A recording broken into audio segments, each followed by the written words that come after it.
नमस्कार, आप देख रहे हैं एबीपी न्यूज। मैं अखिलेश आनंद हूं। तो इजराइल का लेबनान पर हमला जारी है। बेरूत के कई इलाकों में अभी भी इजराइल मिसाइल और ड्रोन से हमले कर रहा है।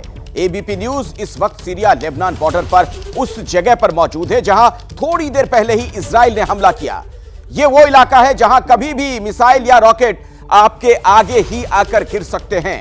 इस खतरनाक युद्ध क्षेत्र में कोई भी न्यूज चैनल अभी तक नहीं पहुंच पाया है। ऐसे बारूदी बॉर्डर पर एबीपी न्यूज के रिपोर्टर जगविंदर पटियाल डटे हुए हैं। इजराइल और लेबनान की जंग में एक महत्वपूर्ण बॉर्डर है और वो है सीरिया का बॉर्डर। सीरिया क्यों इंपॉर्टेंट हो जाता है? सीरिया इसलिए इंपॉर्टेंट हो जाता है कि हिजबुल्लाह को अगर इजराइल से बचाने के लिए कोई भी मदद करता है तो वो सीरिया की साइड से होगी। अगर उदाहरण के तौर पर हम कहें कि अगर रशिया सपोर्ट करना चाहता है हिजबुल्लाह को या ईरान को किसी भी तरह से, या ईरान के दबाव में कोई भी प्रॉक्सी कंट्री अगर कोई मदद पहुंचाना चाहेगा तो इजराइल के अलावा लेबनान का बॉर्डर सीरिया के साथ लगता है और सीरिया के साथ शुरू से ही इजराइल के अच्छे संबंध नहीं रहे हैं। ऐसे में क्या सीरिया को रोकना होगा कि वो हिजबुल्लाह तक कोई मदद ना आने दे, ताकि इजराइल उसे नेस्तनाबूद करने के लिए तमाम कोशिशें कर चुके। आपको लग रहा होगा ये कहानी मैं क्यों सुना रहा हूं, क्योंकि इस वक्त जहां मैं खड़ा हूं ये वो इलाका है जो लेबनान और सीरिया बॉर्डर के ऊपर है और इसको लेकर विवाद सीरिया और लेबनान के बीच में शुरू से ही रहा है। लेकिन इस हाईवे को, जो लेबनान की राजधानी बेरूत को दमास्कस, जो कि सीरिया का इलाका है, उसके साथ जोड़ता है, उस एरिया को कैसे इजराइल ने कट ऑफ किया है, कैसे इस हाईवे को तोड़ा है, रसद को तोड़ने के लिए, आर्म एम्यूनिशन की सप्लाई को हिजबुल्लाह तक ना पहुंच पाए सीरिया से, उसको तोड़ने के लिए क्या कुछ किया है, ये दिखाने के लिए हम यहां पहुंचे हैं। इस हाईवे को बॉम्ब से बुरी तरह नष्ट कर दिया गया है और ये बॉम्ब कहां गिराया गया है, हाईवे के बीचों बीच, आपको ये दिखाते हैं। देखिए, ये वो तस्वीरें हैं दमास्कस और लेबनान की राजधानी बेरूत से आ रहे हाईवे को नेस्तनाबूद करने के लिए यह बम गिराया गया है और इस बम के साथ ही यह हाईवे अब बंद हो गया है और यहां से किसी को भी गुजरने के लिए अब रास्ता नहीं मिलेगा। आप देख सकते हैं, पूरी इसकी गहराई दिखाते हैं, कितना जोरदार विस्फोटक यहां पर फेंका गया कि हाईवे के परखच्चे उड़ गए हैं। इस परखच्चे उड़ने के बाद अब ना तो यहां से किसी भी तरह से इजराइल के खिलाफ कोई सीरिया मदद कर सकता है और ना ही यहां से कोई आर्म्स और एम्यूनिशन हिजबुल्लाह को बैकअप के तौर पर सप्लाई किया जा सकता है। लेकिन इसमें एक दिक्कत खड़ी हो रही है। यहां पर ये वैली, यानी जिस तरह से घाटियां होती हैं उस तरह से पहाड़ों के बीच में घाटियों का एरिया है और ये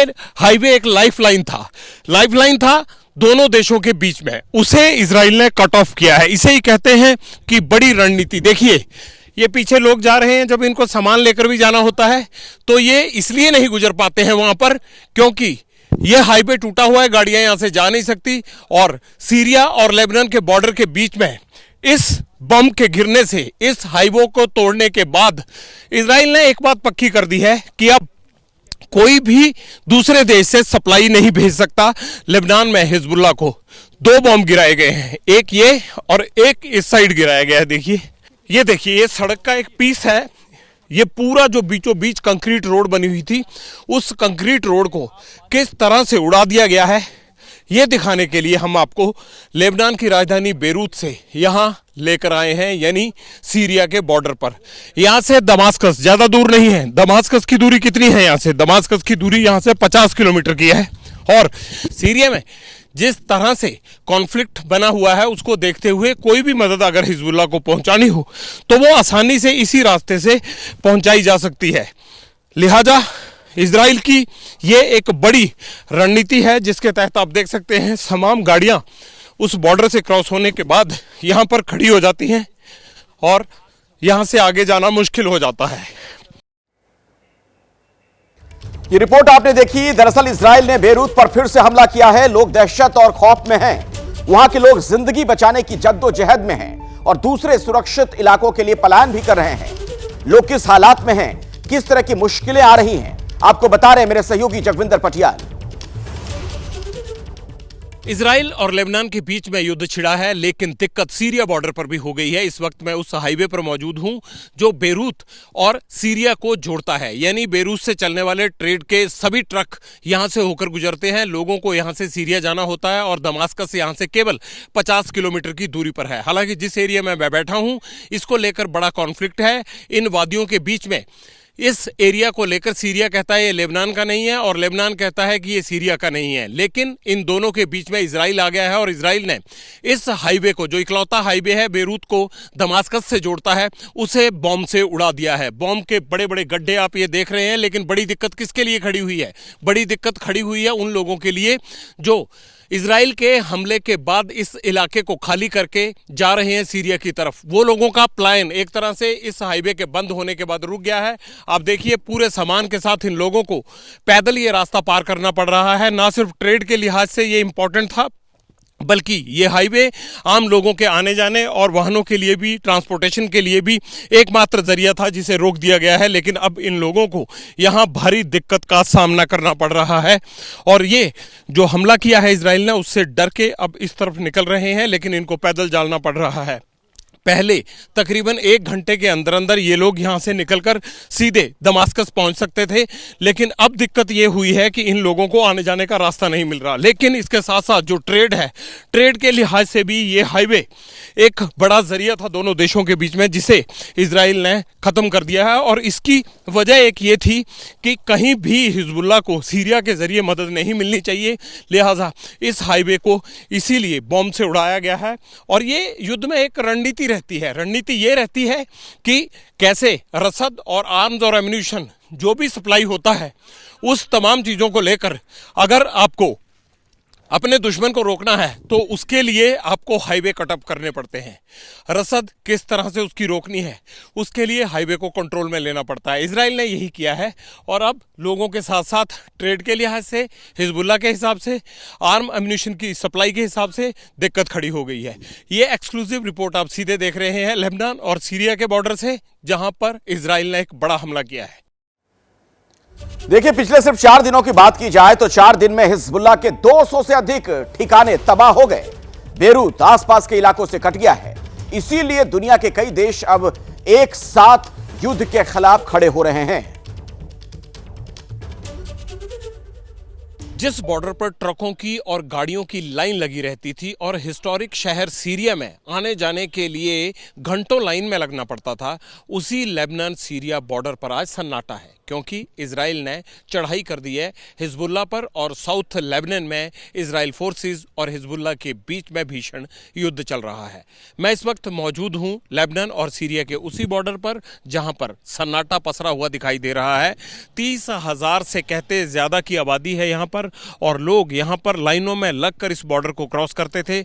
लेकिन अब यहां से होने वाले प्लान को और हिजबुल्लाह को मिलने वाली किसी भी संभावित मदद को देखते हुए इजराइल ने इस हाईवे को कट कर दिया है और हाईवे कट होने के बाद यहां से आने जाने वालों का लगभग रास्ता बंद है। केवल पैदल ही लोग क्रॉस कर सकते हैं।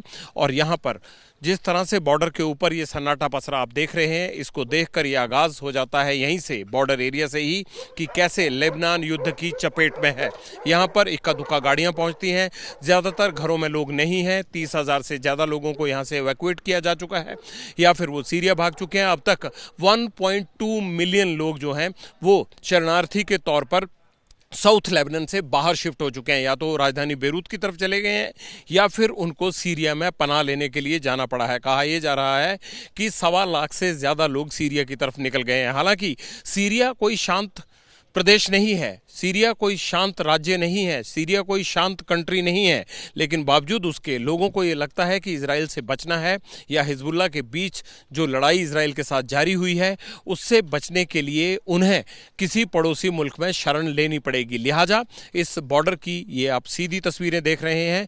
जो बॉर्डर एक जरिया होता था 2 देशों के बीच में, वहाँ पर अब कोई भी आने जाने वाला नहीं है। लोगों को अपना सामान यहाँ से सिर पर उठाकर जाना पड़ रहा है, क्योंकि यहाँ से जो गाड़ियाँ थी वो नहीं जा पा रही हैं। सारा ट्रेड बंद हो गया है और ये कोई आज का ट्रेड नहीं था, ये मुद्दतों से, बरसों से, यानी कई सदियों से ये ट्रेड आपस में मुल्कों का जारी था, लेकिन अब इसे इजराइल के युद्ध ने बंद कर दिया है। हम ये कहेंगे अगर ये पूर्ण रूप से बंद नहीं हुआ है तो कम से कम ये भी नहीं पता है कि दोबारा कब शुरू होगा।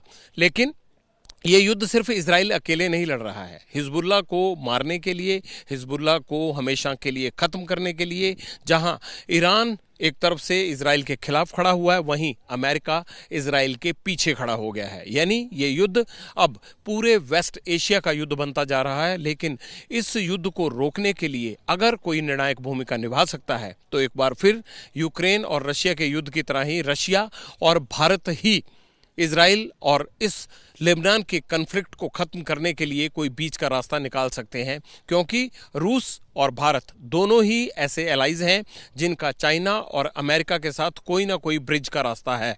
बड़ा सवाल ये उठता है कि क्या अमेरिका इस युद्ध को और एक्सपेंड करेगा? जो हालात आज यहाँ पर लेबनान और सीरिया के बॉर्डर पर हैं, या जो प्रॉक्सी कंट्री दोनों देशों के साथ पीछे से युद्ध को हवा दे रहे हैं या युद्ध को सपोर्ट कर रहे हैं, क्या उन देशों के बीच ये युद्ध और बढ़ाने की एक तरह से कोशिश हो रही है या इसे रोकने की कोशिश हो रही है? अमेरिका कभी नहीं चाहेगा कि चाइना को अगर उसे कमज़ोर करना है, अगर उसे चाइना पर हावी दिखना है तो वो इस युद्ध को और एक्सपेंड करे। लेकिन साथ ही वो ये भी दिखाना नहीं चाहता कि किसी भी तरह से वो इजराइल के साथ नहीं है। जिस तरह से बेरूत के आसपास के इलाकों में हमले किए जा रहे हैं, एयर स्ट्राइक किए जा रहे हैं, ड्रोन हमले किए जा रहे हैं, इसमें सीधा सीधा कहा यह जा रहा है कि इजराइल ग्राउंड पर लड़ रहा है और आसमान से लड़ाई अमेरिका लड़ रहा है, और वो सीधे बेरूत के आसपास हिजबुल्लाह के ठिकानों पर हमले कर रहा है। क्योंकि ये ईरान को भी मैसेज है, और दूसरी तरफ अगर न्यूक्लियर प्लांट और अमेरिका और अगर इजराइल ये चाहते हैं कि वो ईरान के न्यूक्लियर प्लांट्स के साथ साथ ऑयल फील्ड पर अटैक करे तो ये युद्ध और बढ़ जाएगा। बड़ा सवाल ये है अमेरिका और इजराइल क्या चाहते हैं, लेबनान में कितना बढ़ना चाहते हैं, हिजबुल्लाह को कितना खत्म करना चाहते हैं। लेकिन जिस जमीन पर मैं खड़ा हूं यहां से एक मैसेज बड़ा साफ निकल कर आता है। लोग कहते हैं कि हिजबुल्लाह डिलीट नहीं होगा, यानी हिजबुल्लाह को खत्म नहीं किया जा सकता। हाँ, उसे इतना कमजोर जरूर किया जा सकता है कि फिर कई सालों तक वो जिस तरह से अब इजराइल के खिलाफ डटकर खड़ा हो गया है, या अपने प्रॉक्सी देशों की मदद से वो जिस तरह से इजराइल को आंखें दिखाने की कोशिश कर रहा है, वो नहीं कर पाएगा। अभी एक बड़ी खबर आ रही है बिहार से। पटना में आज नीतीश की पार्टी जेडीयू की राज्य कार्यकारिणी की बैठक चल रही है, और वहीं से यह बड़ा अपडेट है कि प्रस्ताव पास किया गया, नीतीश कुमार ही 2025 में मुख्यमंत्री का चेहरा होंगे। तो एक बड़ी खबर आ रही है, जेडीयू की जो राज्य कार्यकारिणी की बैठक हो रही है उसमें यह प्रस्ताव पास किया गया है। प्रस्ताव में यह कहा गया कि नीतीश कुमार 2025 में बिहार में जो चुनाव होगा उसमें मुख्यमंत्री का चेहरा होंगे। तो जेडीयू की तरफ से स्थिति साफ कर दी गई है। दरअसल बीच बीच में ये कयास लगाए जाने लगते हैं कि क्या नीतीश कुमार को रिप्लेस किया जाएगा, उनकी जगह कोई और चेहरा होगा, क्या बीजेपी का मुख्यमंत्री होगा। तो उन तमाम कयासों को एक तरीके से आप कह सकते हैं कि जेडीयू की तरफ से यह विराम लगाने का प्रयास किया गया है। तो जनता दल यूनाइटेड की यह बैठक हुई, बहुत ही महत्वपूर्ण बैठक राज्य कार्यकारिणी की, और बैठक चल रही है हालांकि अभी। वहीं से ये एक बड़ा अपडेट सामने आ गया है। प्रस्ताव पास किया गया, नीतीश कुमार ही 2025 में मुख्यमंत्री का चेहरा होंगे, यानी राज्य कार्यकारिणी ने यह तय कर दिया है। महाराष्ट्र दौरे पर पीएम मोदी वाशिम में पोहरा देवी स्थित जगदम्बा माता मंदिर में पूजा अर्चना की, माता की आरती भी उतारी। पूजा के बाद महाराष्ट्र को 23,000 करोड़ से अधिक की योजनाओं की सौगात दी। निर्दलीय चुनाव लड़ने वाले 4 नेताओं को बीजेपी ने पार्टी से 6 साल के लिए निष्कासित किया। कुरुक्षेत्र से बीजेपी सांसद नवीन जिंदल की मां सावित्री जिंदल को भी निष्कासित किया गया। हिसार से निर्दलीय मैदान में है सावित्री जिंदल। हरियाणा विधानसभा चुनाव की 90 सीट पर यहां मतदान जारी है। सुबह 11 बजे तक 22.70% मतदान हुआ है। पलवल जिले में सबसे ज्यादा वोटिंग हुई है। शाम 6 बजे तक लोग डाल सकेंगे यहां पर वोट। वोटिंग में बढ़ चढ़कर हिस्सा ले रही हैं महिलाएं। भिवानी में एबीपी न्यूज पर खुलकर बोली महिलाएं। सुरक्षा को बताया बड़ा मुद्दा, पानी की समस्या से भी महिलाएं परेशान। वोटिंग को लेकर लोगों में गजब का उत्साह दिखाई दे रहा है। 90 साल के बुजुर्ग दंपति ने भी हिसार में वोट डाला। शिक्षा को बताया जरूरी मुद्दा। हरियाणा विधानसभा की 90 सीट पर मतदान जारी। कुरुक्षेत्र में सीएम नायब सिंह सैनी ने अपने गांव मिर्जापुर के पोलिंग बूथ पर मतदान किया। कहा हरियाणा में खिलेगा कमल का फूल। केंद्रीय मंत्री मनोहर लाल खट्टर ने कल करनाल में वोट डाला। नए रिकॉर्ड के साथ हरियाणा की सत्ता में वापसी का दावा किया। हिसार में कुमारी सैलजा ने मतदान किया। लोगों से वोटिंग में बढ़ चढ़कर हिस्सा लेने की उन्होंने अपील की। वोट डालने के बाद कुमारी सैलजा का बड़ा बयान, पार्टी आला कमान तय करेगा, मेरा अगला रोल महिला सीएम का फैसला हाईकमान करेगा। कैथल में रणदीप सुरजेवाला ने वोट डाला। कांग्रेस के सीएम फेस को लेकर उन्होंने कहा, आकांक्षा रखना बुरी बात नहीं, मौका मिलेगा तो जरूर सेवा करूंगा। अंबाला में अनिल विज ने वोट किया। सीएम पद पर भी दावेदारी ठोकी। मैंने हमेशा पार्टी का हर आदेश माना, जनता चाहती है कि मैं सीएम बनूं। रेसलर विनेश फोगाट ने अपने गांव बलाली में मां और भाई के साथ मतदान किया। जुलाना से बतौर कांग्रेस उम्मीदवार चुनावी मैदान में हैं विनेश फोगाट। हरियाणा के पूर्व सीएम भूपेंद्र सिंह हुड्डा ने रोहतक में वोट डाला। बोले, कांग्रेस आ रही है, बीजेपी जा रही है। आईएनएलडी सुप्रीमो ओम प्रकाश चौटाला बोले, हरियाणा में आईएनएलडी होगी किंग मेकर। अभय सिंह चौटाला का भी दावा, 30-35 सीट जीतेगी आईएनएलडी। हम किसी के पास नहीं जाएंगे, बीजेपी कांग्रेस वाले हमारे पास आएंगे। जेजेपी नेता और हरियाणा के पूर्व डिप्टी सीएम दुष्यंत चौटाला ने परिवार के साथ मतदान किया। हरियाणा के भविष्य के लिए लोगों से वोट करने की अपील की। हरियाणा के पूर्व मंत्री नरबीर सिंह ने गुरुग्राम में मतदान किया। पूर्ण बहुमत से बीजेपी की सरकार बनने का दावा किया। बोले, दुष्यंत चौटाला की छवि से बीजेपी को हुआ था नुकसान। बीजेपी नेता कुलदीप बिश्नोई ने हरियाणा की आदमपुर सीट पर वोट डाला। आदमपुर सीट से कुलदीप बिश्नोई के बेटे भव्य बिश्नोई बीजेपी के टिकट पर मैदान में हैं। चुनावी मैदान में बिहार के पूर्व सीएम लालू यादव के दामाद चिरंजीव राव रेवाड़ी में किया मतदान। वोट डालने से पहले गाय को रोटी खिलाई। शनि मंदिर में भी दर्शन पूजन किए। ओलंपिक पदक विजेता मनु भाकर ने झज्जर के अपने गांव गोरिया जाकर पहली बार वोट किया। लोगों से अपना प्रतिनिधि चुनने की अपील की। हरियाणा विधानसभा चुनाव को लेकर राहुल गांधी ने जारी किया वीडियो। युवाओं को रोजगार और किसानों की समृद्धि के लिए वोट डालने की अपील की। कांग्रेस सांसद दीपेंद्र सिंह का बयान, हरियाणा के हर वर्ग हर क्षेत्र से कांग्रेस को समर्थन मिल रहा है। कांग्रेस के पक्ष में चल रही है लहर। सिरसा से लोकहित जनशक्ति पार्टी के उम्मीदवार गोपाल कांडा ने वोट डाला। वोटिंग से पहले मंदिर में पूजा अर्चना की। बोले, कांग्रेस ने किसानों का अपमान किया। पीएम मोदी ने जितना किसानों का सम्मान किया उतना किसी ने भी नहीं किया। हरियाणा के मेवात में वोटिंग के लिए लगी लंबी लंबी कतार। मतदाताओं ने शिक्षा, चिकित्सा, बेरोजगारी, महंगाई को मुद्दा बताया। कांग्रेस से बीजेपी में आई किरण चौधरी का बयान, बीजेपी ने हरियाणा में किया है ऐतिहासिक काम। बीजेपी के टिकट पर तोशाम विधानसभा सीट से किरण चौधरी की बेटी श्रुति चौधरी मैदान में है। हिसार के एक पोलिंग बूथ पर मतदाताओं के लिए सेल्फी पॉइंट बनाया गया है। उंगली में लगी स्याही के साथ पिक्चर क्लिक करते नजर आए वोटर्स। 2025 में नीतीश कुमार ही होंगे मुख्यमंत्री का चेहरा। जेडीयू कार्यकारिणी की बैठक में प्रस्ताव पारित हुआ गया। संगत पंगत नाम से कार्यक्रम चलाने का भी प्रस्ताव पारित हुआ। पटना में जेडीयू ऑफिस के बाहर पोस्टर लगाए गए। सीएम नीतीश कुमार को भारत रत्न देने की मांग उठी। नीतीश कुमार के लिए भारत रत्न की मांग को आरजेडी ने बताया हास्यास्पद। प्रवक्ता मृत्युंजय तिवारी बोले, नीतीश जी ने मोदी से बिहार को विशेष राज्य का दर्जा मांगा, वो नहीं मिला। विशेष पैकेज नहीं मिला तो भारत रत्न क्या खाक मिलेगा। बिहार में बाढ़ की त्रासदी के बीच सियासत तेज। पीके की जन सुराज पार्टी ने पटना की सड़कों पर लगाया पोस्टर। लिखा, पूरा बिहार डूब रहा है, बिहार का राजकुमार दुबई घूम रहा है। मानहानि केस में पुणे की अदालत ने राहुल गांधी को भेजा समन। 23 अक्टूबर को पेश होने का आदेश दिया गया है। 6 अक्टूबर से फिर से केजरीवाल की जनता अदालत। दिल्ली के छत्रसाल स्टेडियम में लोगों से संवाद करेंगे।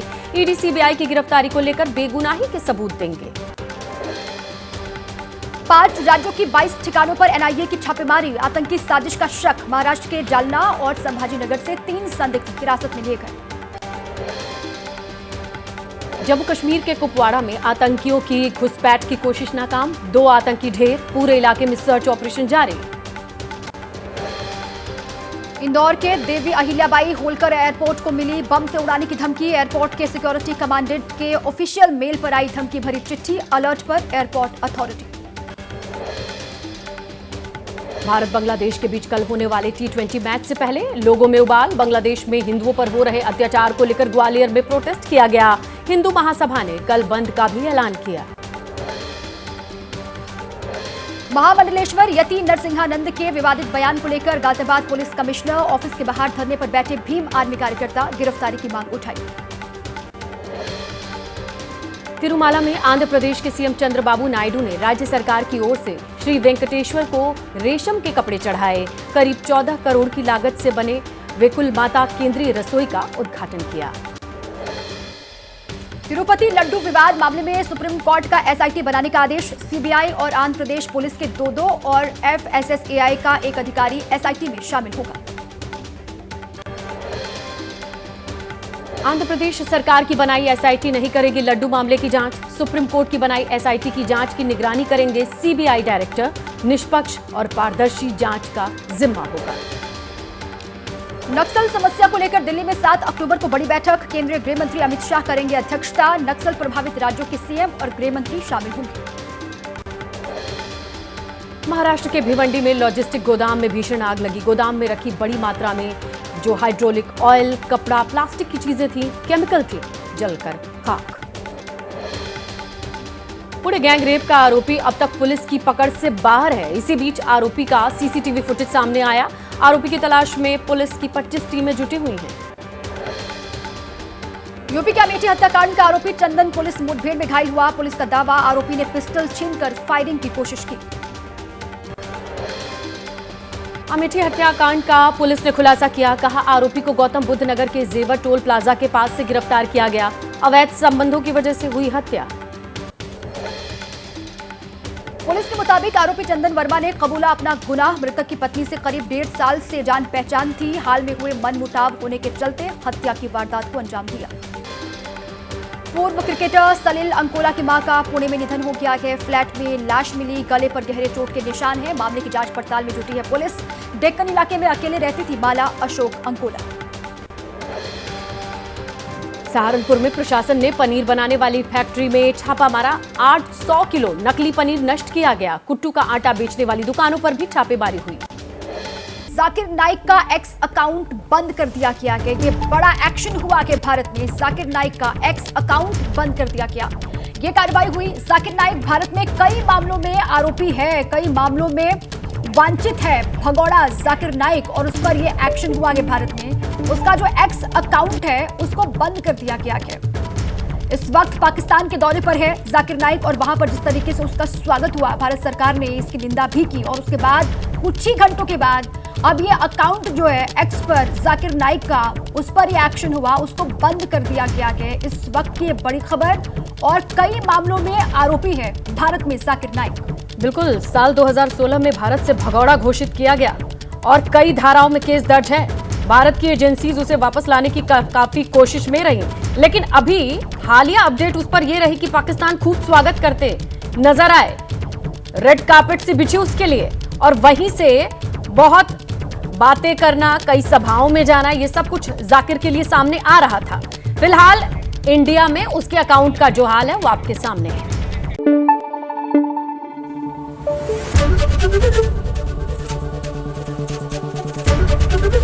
एबीपी न्यूज आपको रखे आगे।